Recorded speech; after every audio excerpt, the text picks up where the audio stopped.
Hello everyone, it's time for another deck profile, this time on the Almajestar Astoria Bico Mass deck. Because this is the only Almajestar support that we got from the previous set. So obviously the second set that introduces the ride line usually fixes the problem, but in this case we got a new form already in comparison to other ride lines, which is pretty rare, I will have to say.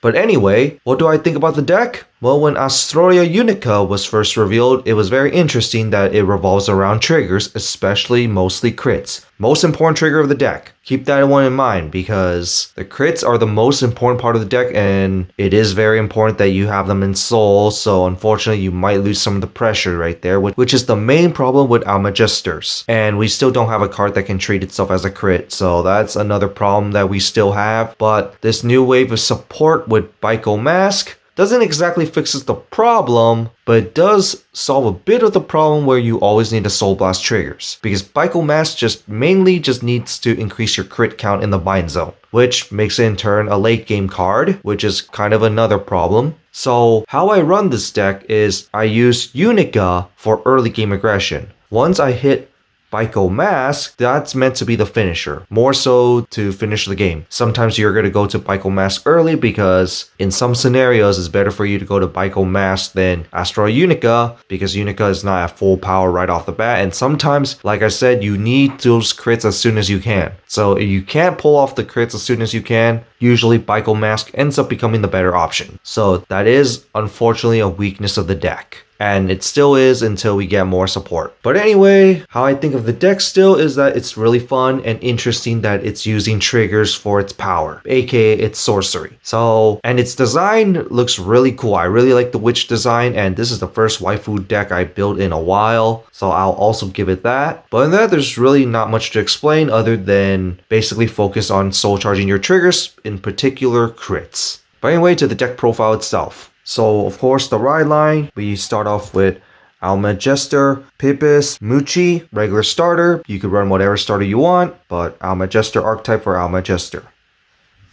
Next, we go to Almajestar Swartz Sparta, which, when rode upon by Turlandinen, the grade 2, you soul charge 2. If you happen to soul charge a crit, you draw a card. Yes, like I said, it focuses around crit, so that's the unfortunate part of the plus, but soul charging 2 is pretty powerful, so I'll take it. But the second skill, which will be used, if your opponent's Vanguard is grade 3 or greater, where it's a once per turn, you can bind a trigger from your soul and plus 10k. This is very helpful sometimes, especially if you're in Bico Mask, because increasing your crit count in your bind zone, which is going to be the main focus for Bico Mask, while you can still soul blast more crits for Unica itself. Because with Unica, once you hit the 3, it doesn't matter, but Bico Mask, you want to build that up. And then we go to Turlandina, where when you ride the Astoria, you can call itself along with the Swartz Sparta from Soul, which is going to be a +2, and of course that's where the rearguard skill comes in, which this one will have its own rearguard skill, where act once per turn. If your Vanguard is Almajestars, you can counterblast 1, put 2 trigger units on your drop zone to its soul, and then this card gives us 5k. It's just very good to let you cycle those triggers from your drop zone for costs. But other than that, you got another better option that could basically do the same thing. Unfortunately, it's on place, but you don't usually use that skill too often anyway, so it's much better. Finally, we go to Almajestar Astoria Unica. You don't pronounce the equal. So it has 2 skills. The first one is when this card soul blasts a trigger unit for its cost, choose one of your units, it gets plus 5k power. So for each one you do, by the way, because it combines with the second skill where when this card attacks the Vanguard, you can soul blast 3, bind all the critical triggers that were soul blasted for this cost, hence the buildup of crits. And then for every critical trigger in your bind zone, it gets these skills. If you have at least 1, choose one of your opponent's rearguards and retire. If you have at least 2, crit +1. If you have at least 3, drive +1. So once you hit your 3, this card's at full power. And that's where it combines with the first skill where every trigger you soul blasted, one of your units get plus 5k. Luckily, the first skill doesn't revolve around just soul blasting crits. That's the nice part. And this is why I say this card's an early game card, because that one crit pressure is just really aggressive and it doesn't even revolve your opponent to needing to be grade 3. The extra drive is also pretty nice as well, because you hit your 3, you get this every single turn. So yeah, pretty good early aggression card. And now to the main deck itself. First off, of course, 3 more copies of Astoria Unica itself, and this will be sometimes for Persona Ride reasons, but mainly for the Bico mass costs. But considering how this deck functions, you want to mainly use Astoria Unica in the early game usually, just to pressure down your opponent, but that's if you can full power right off the bat. You usually can, but sometimes you can't, so you'll end up going to Bico mass in early game. In which, before we go to the mask unit itself, we're going to go to Masco Hydrogram. Like I said before in the Dredged one, it depends on the mask deck itself. This deck doesn't run much counterblast, so I am running the Dragon Tree Wretch. So why I'm running 2 of these. Because, of course, skill, like usual, Mask of Hydrogram lets you look at top 5 cards for a Dragon Tree Wretch or the mask unit. So, yeah, that's, of course, going to be helpful. But the second one's the main skill, where it's on the drop zone, where if you have a grade 3 Vanguard that's non-mask, you can reveal it to Superior Ride it. And then you put this card to Soul. And if your opponent's at grade 3, you activate Persona Ride. So if you went second, of course, some advantage right there. In which this does happen quite often usually. And of course, changing to a new Vanguard does usually mean you lose the Persona Ride, but luckily this card changes that. So yeah, and just 2 because I do run Dragon Tree Wretch. In which I go to Bico Mask itself, where just like every other mask unit, where you can only ride them on a form of itself, the skills are remove a Astoria unit that is different name from itself, aka throwing away its own identity, and then choose one of your opponent's rear guards retire, and this card gets dry +1 to the end turn. Would have been nice if this card also gets a crit just for a full-on reference of Astoria's soulblast 3 skill. Because of this second skill, where you can arguably say weaker or stronger than the original, where when this card attacks you can counterblast 1, soulblast 3, bind all critical trigger units that were soulblasted for the cost, choose one of your rear guards, stand in, and then it gets +5 key power for every 2 critical triggers in the bind zone until the end of turn. So you basically trade a crit for a restand, and with extra power on top of it. In some cases that's weaker, in some cases stronger, because this one requires you to build up the amount of critical triggers in the bind zone for sure. Astoria Unica, you just need at least 3, and then you're set. This one you want to build it up over time, hence why I say this one's more of a finisher or late game card than anything. Sometimes you'll use this early game because you might not get full power Unica on top of the bat, so you just end up using this one instead for the restand. But overall, it isn't too bad. I just hate the loss of the crit, because if this card gets the extra crit, it would have been so much better, of course, with the early game aggression, with either skill, by the way. And another thing it does kind of lose is the distribution of power, because now you're giving all the power to one unit. Not entirely too bad, especially with this deck's case. Power isn't exactly too much of an issue considering a bunch of rear guards ready to get power on its own, and you also got the Dragon Tree marker in this deck, so it's not entirely too bad. But arguably not one of the best mask units, but still pretty decent. So that's it for the grade 3 lineup. To the grade 2 lineup, first off, Kit's Peak Griffin. It goes with the Almajestar deck, by the way. Because when placed on rearguard, if your Vanguard is Almajestar, you can choose 2 trigger units from your drop zone and put them to Soul. Of course, very helpful because you want to Soul Blast those trigger units, mainly the crits. And then, if your bind zone has a critical trigger, this card gets us 5k power and 5k shield, and it's permanent on both players' turns. So yeah, this is just pretty good beater and pretty good defense value. It just helps as well because you might be giving up triggers just for more power. And I mean that from your deck. You might even need to discard them because hence the first skill, you're putting them from the drop zone.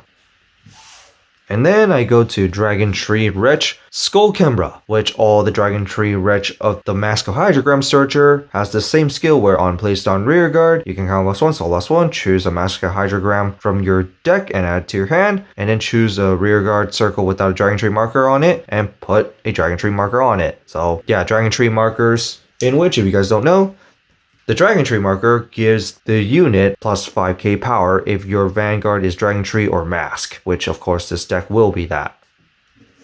But yeah, 2-2 split with Masco Hydrogram because as far as you can tell so far, this deck doesn't really run much counterblasts. In which we go to this next card, Clean Sweep Dragon, where when Persona Ride during the turn, you can counterblast 1, choose up to 3 rearguards from anywhere of the field, and put them to Soul. And then for each one you put, plus 5k. Sometimes you will put your own rearguards just so you can have the Soul Blast cost. But it's just nice that you can basically remove 3 rearguards. That's mainly why you run this card. And gaining power on its own, which is total of 15k, in many occasions is just very powerful. So yeah, of course you're going to run this. So that's it for the grade 2 lineup. To the grade 1 lineup, first off, we got Iron Copernicus, where when this card boosts, if your Vanguard is Almajestar, choose a trigger unit from your hand or drop zone and put it to your soul. If you put it from hand, you draw a card. Regardless, this is just really good for the deck because it's recycling and just by having more ways to put stuff in soul, and it's basically the Valkyrie of the deck. It's free. Next, Twin Marble Dragon, since we have a lot of room. The skill is auto when you soul blast 3 or more cards through a card ability. You could even do this with Gumnum Ram, by the way. You can look at top card of your deck. You can either leave it on the top or put it to soul. And this card gives us 2k power. So basically it becomes a 10k booster. In some cases it doesn't become a booster. In some cases, I'll just let you know. But the ability just to choice soul charge the top card of your deck or just leave it on the top for more trigger reasons is just pretty good. And you just have space, so obviously just run it.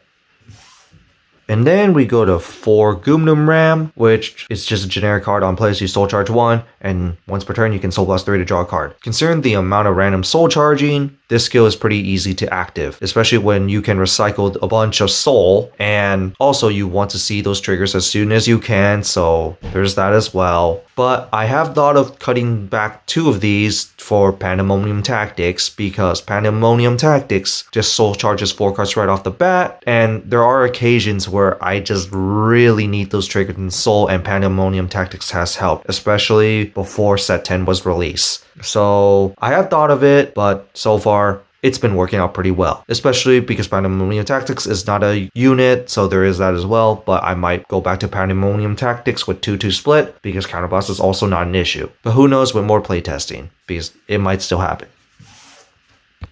Finally, 4 PGs, because PGs. Now to the trigger lineup. The over trigger, pretty obvious. In this deck's case, 8 crits is absurdly necessary. 3 draws, just so you can see your pieces as soon as you can. And 4 heals, 2 being counter heals. So that's it for this deck profile on my Almajestar Bico Mask deck. What do you guys think of it? Honestly, I'll have to say the deck still has issues, but it is fun to play. I like its design, hence why I built the deck in the first place. And especially with the soul blasting trigger aspect. That is very interesting on how they decide to do this, even though in some cases it can be considered bad because you're losing your triggers. But overall, the deck is just fun. I do kind of like the new Bico Mask, even if it's the loss of the crit that's a little unfortunate. And overall, just a fun deck to play. Nothing super crazy yet, but I do hope for a decent support wave soon, especially with the final battle against Rika coming up, because Mass versus Evolution. But anyway, go ahead and tell me what you guys think of it and what other cards would you recommend, or what cards I could swap out. As far as I know, Pandemonium Tactics is the only thing I could think of. I'm not running Swirler, no need for that. Gumnum Ram is better. Other than that, if there's any other suggestions that I haven't thought of, go right ahead. And now, time to see you all next time.